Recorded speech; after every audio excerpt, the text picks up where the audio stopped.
Hi madam, my name is Yohaneswaran. Today I want to talk about Akad married Sharif High Court of Malaya, Seremban and Oz. In Malaysia, an offer in the context of the Contract Act 1950 is known as a proposal, which is defined in S2A of the Act, and a contract is made when there is an acceptance. This had been stated in S2D, the Act, when both offer and acceptance obtained. A promise had formed.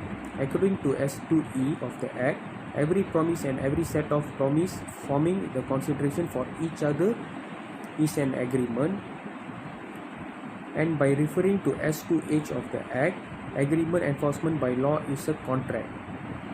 By referring to S10 of the Act, agreement are contracts if they are made by the free consent of the parties competent to contract for a lawful consideration and with a lawful object, and are not irrevocably declared to be void. And the second thing is, in current case, Ah Chong had decided to sell his car that was bought in the year 2000, and he is the first owner. Ah Chong had placed an advertisement in the local newspaper which reads, "For sale, 1 unit car for sale, RM30,000 ringgit." The question is whether the advertisement made by Ah Chong is an offer. One must note that not all statements made by party to initiate a contract will amount to an offer. Some of the statements made by party who initiated a contract might refer as invitation to trade, and it is not an offer statement. That's all from me. Thank you. Basically, advertisement can be divided into two categories, namely advertisement of bilateral contract and advertisement of unilateral. An advertisement which is bilateral in nature does not amount to an offer but a mere invitation to create an offer. There are two reasons why such bilateral advertisement does not amount to an offer.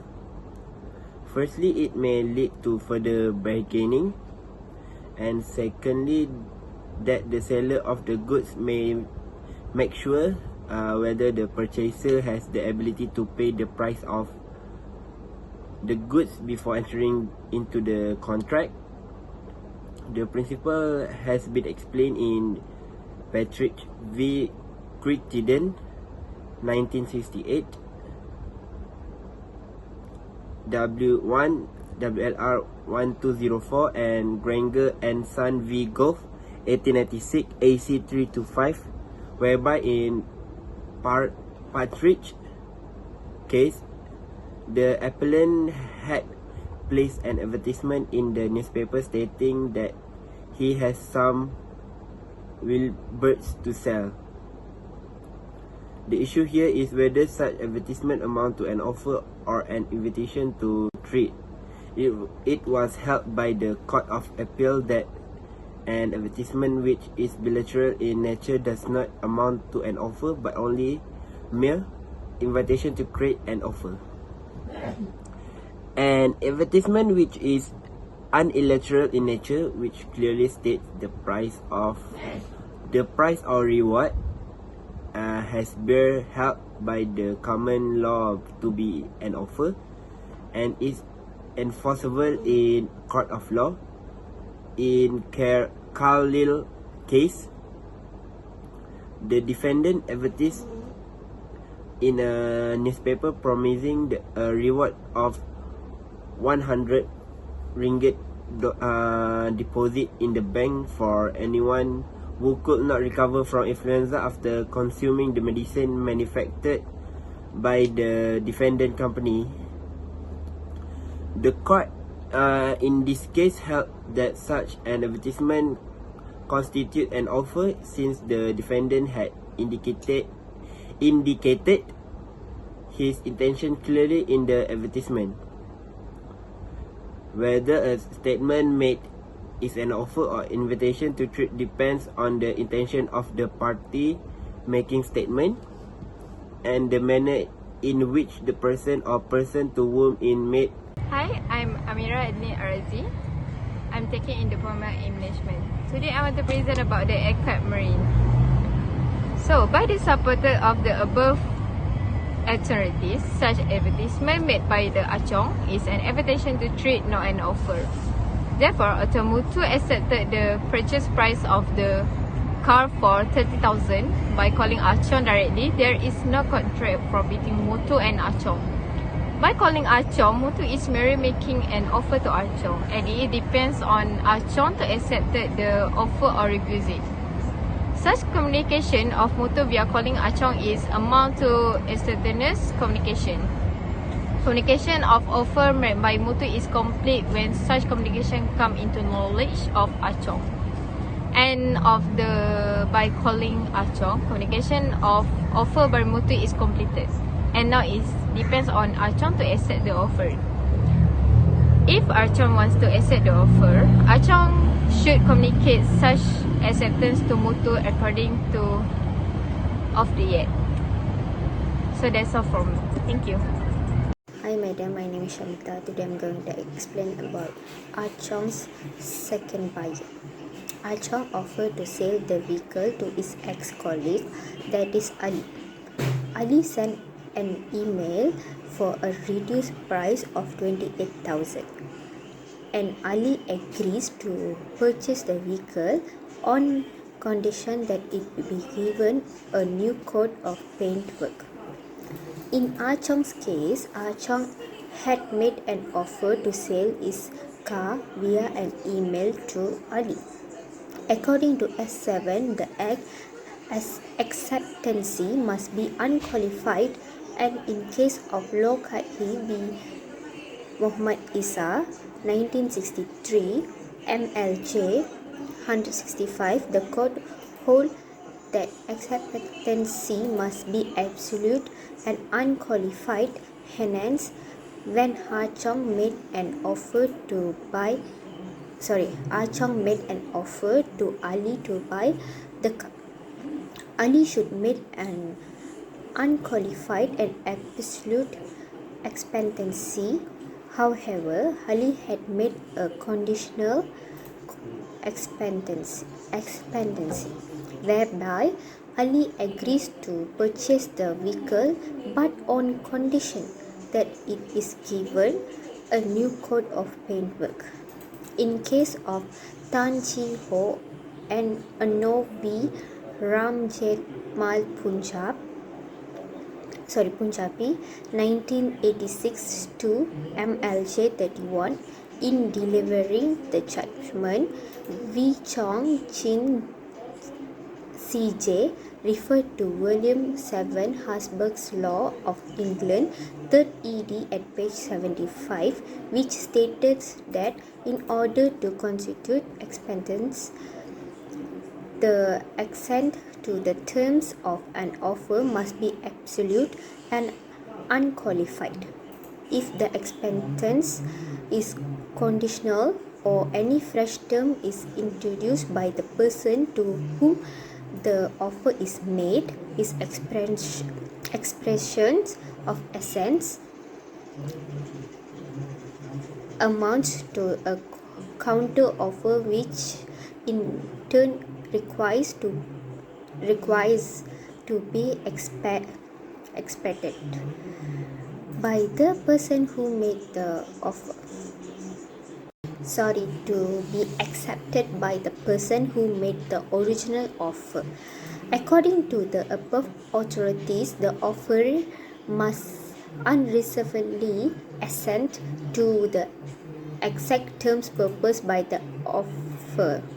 If while supporting to accept the offer as a whole, he introduced a new term which is the offer has not had the chance of examining, he is in fact merely making a counter offer. In Ali's case, Ali had made a conditional acceptancy towards Achong's offer. This means that Ali had made counter offer towards the original offer by Achong. This again had supported by the case of Malayan Flour Mills Berhad v. Soeung Chi 1997 1 MLJ 763. The acceptor had a new terms to acceptance, the acceptancy was not valid as it merely amounted to a counter offer. Referring to height B range 1840 47 ER 132 counter offer destroying the original offer. In Malayan flour mills Berhad case, Kang Jae had hold in this case. While supporting to accept the offer as a whole, he introduced a new term which the offerer has not the change of examining. E is the fact making a counter offer. The effect of this in the eyes of law is to destroy the original offer. Therefore, with the counter offer made by Ali, the original offer by Ah Chong had destroyed. And now it is the right of Ah Chong whether to accept the counter offer to Ali. If Ah Chong accepts the counter offer, Ah Chong shall communicate his will to Ali, and when communication of acceptance complete, an agreement formed. John, an expert who has also seen the advertisement post, accept to buy the balances of the price as advance to Achong. If such advertisement of Achong is amount to an offer, a contract had formed when John had accepted the offer. Once John's posting has accepted, communication of effect accepted is completed and the contract formed. This had been held in the case of Langus Bell 1913 2 FMSR 115, whereby the court had held as it was within the completion of the petition that the post be analyzed. The poster accepted rule led with accepted taking place at the point of posting. As the stated above, advertisement post by Achong is amount to invitation to treat and not an offer. Hence, altogether, John agreed to buy the ventures. There are no agreement from between John and Achong according to Adam vs. Lancel 18 1b and at 681 offer can be made via post hand. In current case, John had made an offer to buy the conclusion. At this stage, there is no contract bound Achong with any of the three persons. However, three are often made by Mutu, Ali and John toward Achong. According to S4, one of the communication of offer by Mutu, Ali and John is completed by its come to the knowledge for the Achong. If Achong will like the accept any of these three offer made by this patient,